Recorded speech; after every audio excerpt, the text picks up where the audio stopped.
Hello, Facebook family. I have decided to do this video. It has been weighing very heavily on my heart and on my mind as well. And it was something that I wanted to say early on, but there were so many emotions and so much pressure for me to go with the popular opinion about who George Floyd was.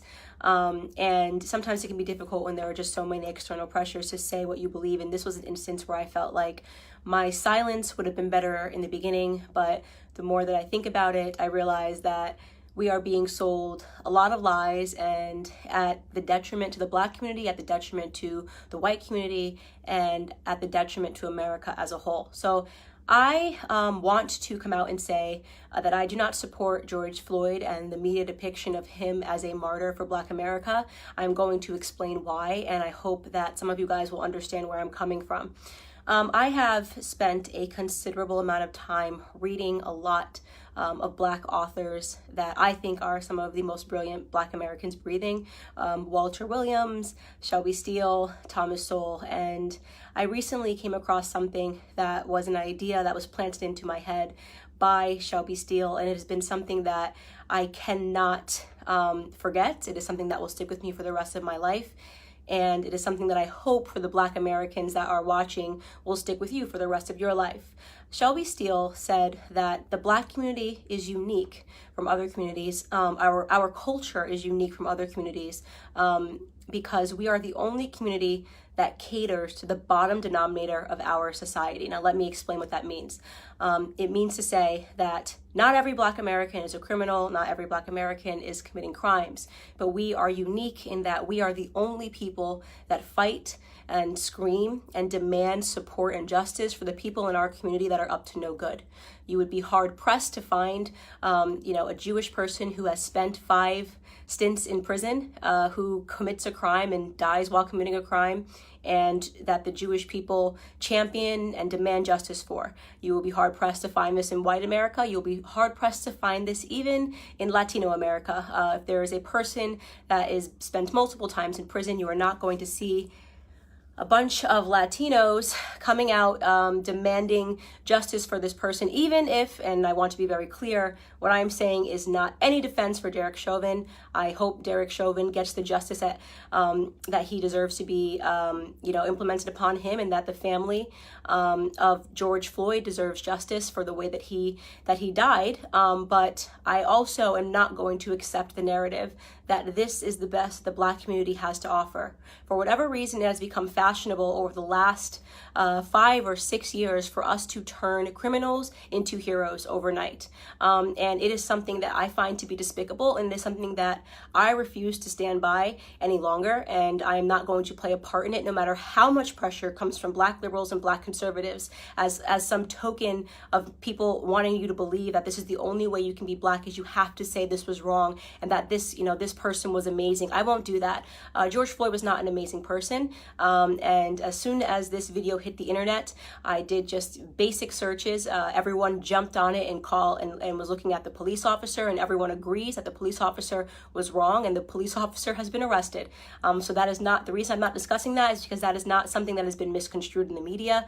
He has been turned into the devil that he is, and there is no reason for us to harp on that any longer, because white Americans are not uplifting Derek Chauvin as a victim or pretending that he's an amazing human being. But George Floyd is being uplifted as an amazing human being. For those of you who have not yet seen the clips and did not pursue or wait for more clips to come out, first and foremost, George Floyd at the time of his arrest was high on fentanyl, and he was high on methamphetamine. This came back in both of his autopsy reports. If you pursued the 911 transcript, you can see the person describing somebody who is out of their mind high, and which is what made the person fearful, because he tried to use a bill that I guess was a fake bill to purchase something, and then he was outside acting weird, and they, in their police call, said that this person was obviously distorted and on drugs. When he is put into handcuffs and is put against the wall, a baggie of what looks to be like cocaine or it's a white baggie that he drops onto the floor that you can see in an image. If you look up the clip, the media is refusing to circulate it. You can find it on Twitter if you you use DuckDuckGo and look up George Floyd baggie, you can watch the clip yourself with your own eyes. He had drugs on him at the time of his arrest. Now, barring all of that, nobody thinks that he should have died during this arrest, but what I find despicable to be is that everyone is pretending that this man lived a heroic lifestyle when he didn't, and I want to talk about what his lifestyle was leading up to this moment and why I refuse to accept the narrative that this person is a martyr or should be lifted up in the Black community and that we should be buying t-shirts with his name on it, okay? So here we have, first and foremost, let's start from the bottom of his record. And by the way, I am not saying that if you have a record, you don't deserve a second chance. I think people get arrested and some people can serve time in prison. And I believe in second chances, but I do draw the line when it comes to second, third, fourth, fifth, sixth, seventh, eighth, and ninth chances. 1998, he spent 10 months in prison for theft with a firearm. That was the first prison stint that I could find on him. In 2002, he spent 8 months in prison for a cocaine offense. In 2004, just 2 years later, he spent another 10 months in prison for a cocaine offense. In 2005, he spent another 10 months in prison for having less than 1 gram of cocaine on him again. In 2007, and this was the biggest instant that I had that made me realize this was a horrible human being that I am not going to pretend was a good person. In 2005, a woman who was pregnant received a knock at the door, and she went to the door, and the person pretended to be someone that worked for the water department. So she opened her door and quickly realized that the person at her door did not work for the water department and attempted to slam it. At the moment that she was attempting to slam it, a Ford pulled up and another 5 men jumped out of the car, and one of which was George Floyd, came up to the door and they forced their way inside to her home, inside of her home. Mind you, this woman is pregnant. At that point, George Floyd took out a gun and pressed it to her stomach. She was screaming, begging for her life, and he put her inside of her living room and instructed one of his criminal friends that was with him to watch her and to make sure she didn't leave the living room. So he was playing guard while they ransacked her home looking for drugs and money. They did not find drugs. They ended up taking, I believe, her wallet and her cell phone. Fortunately for her, her neighbor observed what was going on and caught the license plate of the people as they pulled off and called 911. And when 911 was able to, they were able to track down the car of which George Floyd was the driver, and they arrested him. And 2 years later, he was sentenced to 5 years in prison for that instance. Now, you can say the media is portraying it like he was just getting his life together after, being released in 2014 following that incident. He was just getting his life together and moved and was going to start afresh. I'd like to believe all of those things, and there's a gap, and he never got in trouble for 5 years until this incident when the police were called on him again. But you are defying common sense to believe that this person suddenly became an exemplary character but happened to be high on fentanyl and methamphetamine and trying to use a bill, a fake bill, to purchase something. And so, in my opinion, George Floyd was a criminal. He was a criminal. And just because he was a criminal doesn't mean he deserved to die at the knee of a police officer. But it does mean that I am not going to play a part of the broken Black culture that always wants to martyr criminals, who wants to pretend they were these upstanding human beings that just wanted to help society, that just wanted to reach out and uplift society. And he has a rap sheet that is long, that is dangerous. He was an example of a violent criminal his entire life. Okay, up until the very last moment. Now, again, I want to be clear. This is not a defense for Derek Chauvin. No one that I have spoken to, no one in the news is defending Derek Chauvin. He is getting what he has coming to him. Okay, great. But why are we pretending that this criminal should be upheld as a citizen, as a martyr in Black America? A martyr for a fake narrative, by the way. Police brutality, racially motivated police brutality is a myth. Okay, so let's get into that. Not only are we using this death, right, and allowing it to cause these riots and protests, pretending this was some upstanding citizen in the Black community who was tackled down and killed for no reason, right? Not only are we allowing it to inspire riots in which Black people are dying, in which actual upstanding Black citizens are dying. Case in point, I'm sure you guys have all now seen David, the sheriff that just was shot and killed because he was trying to protect a pawn shop. Please look him up if you haven't seen it. I'm blanking on his last name. His first name is David, who was shot and killed for trying to protect a pawn shop from looters, an upstanding citizen, an actual head of a police. He was the head of a police his entire life, 77 years old, did everything right? So we now have to kill upstanding Black citizens because a non-upstanding Black citizen, a career Black criminal, died. Now, did he deserve to die in that manner? No. I can't say it enough. No, he didn't deserve to die in that manner. But I will be damned if the rest of us upstanding Black citizens have to suffer because of this incident that rarely ever happens in America. So here are some numbers for you people that are still believing that police brutality is a real, racially motivated police brutality is a real thing. First and foremost, okay, you have a 25% higher chance as a violent white criminal of dying at the hands of a police officer than you do as a Black criminal. Last year, a total of 9 unarmed black men were killed by police officers and 19 white men were killed by police officers. For those of you that aren't good at mathematics, right, you might be thinking, oh, but Candace, white people represent 60% of the population and Black people represent just 13% of the population.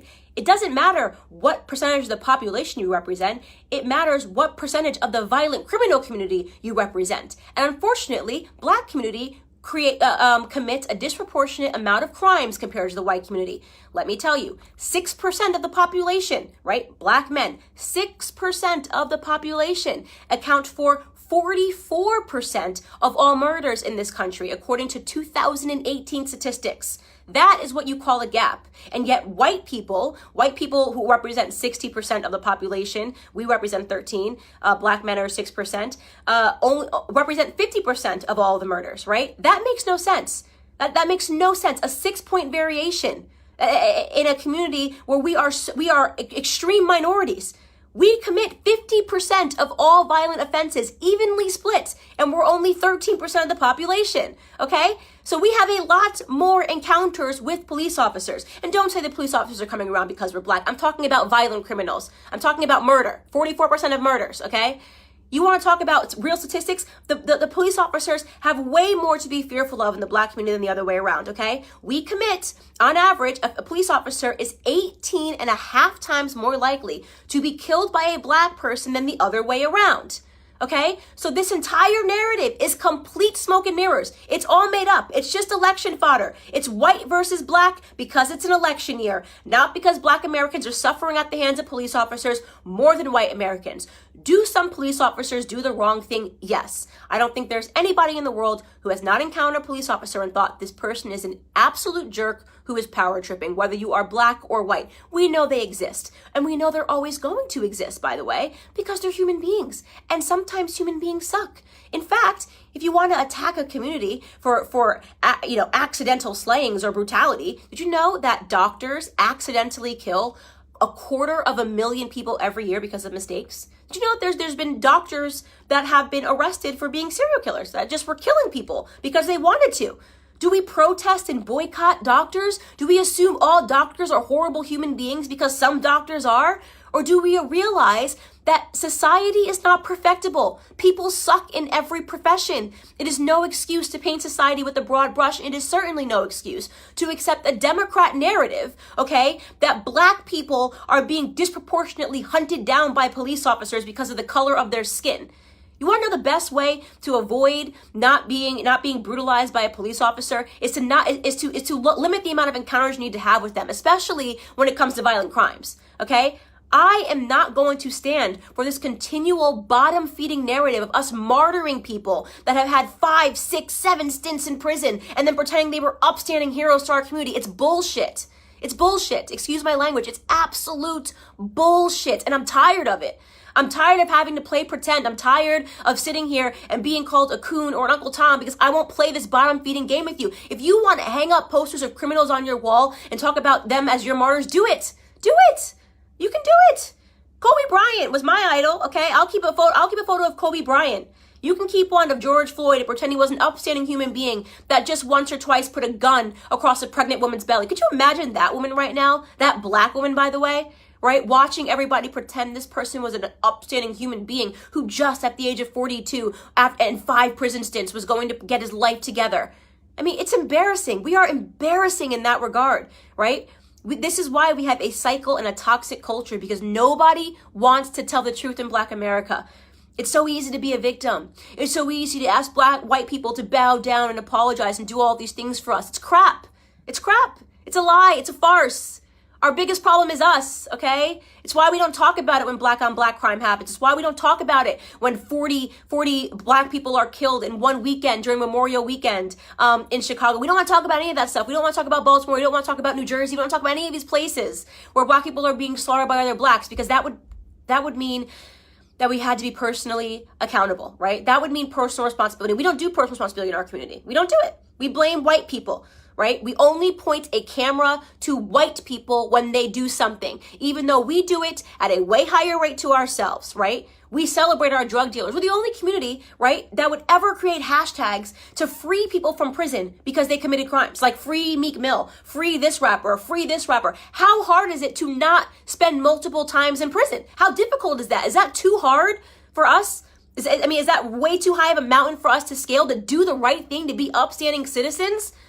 That is the call to action that I have for Black America with Blexit. Like, why do we keep fulfilling this narrative? What do you think the perception of us, by the way, is on the outside? You ever look at the comments? You ever go into like an anonymous blog and see what people say? Oh, just black people being black people. I see those racist comments. Oh, just black people got to riot. Black people got to be black people. You know how they are. Oh, just black people being ignorant. That is the perception. When people get to be anonymous and talk about us, that's what they think about us, right? They think that we are the kind of people that will forever uphold criminals as the martyrs of our society, that we will never take account for the things that we do wrong, right? That we don't have it within us to educate ourselves to get ahead. And that for those of us that actually do it, well, we get called coons, right? You got Condoleezza Rice, she's a coon. Larry Elder, he's a coon. Dr. Ben Carson, brain surgeon, first ever to perform the surgery of splitting twins that are connected by the head. He's a coon, right? What a loser he is. What a stupid guy he is. Kanye West says he's not going to be told to do it because of the color of his skin. He's a coon. He's lost. He's in the sunken place. The sunken place. That's where we all are, right? Because we demand more and we will get more out of this society, because we're going to get ahead, right? That's what's going to happen. We're going to get ahead. Black conservatives get ahead because we don't subscribe to this narrative. Because you're not going to catch me outside trying to grab a TV pretending that it's because a martyr named George Floyd got killed. Okay? I'm a big believer that no matter what color you are, you do stupid things, you win stupid prizes. Okay? We have to do better. We have to teach our kids better, or we're not going to get ahead, right? Anyways, this is just a rant because I have been feeling super annoyed at these depictions in society. I have no apologies here to make. George Floyd is not my martyr. He can be yours. That's all I have to say to Black America.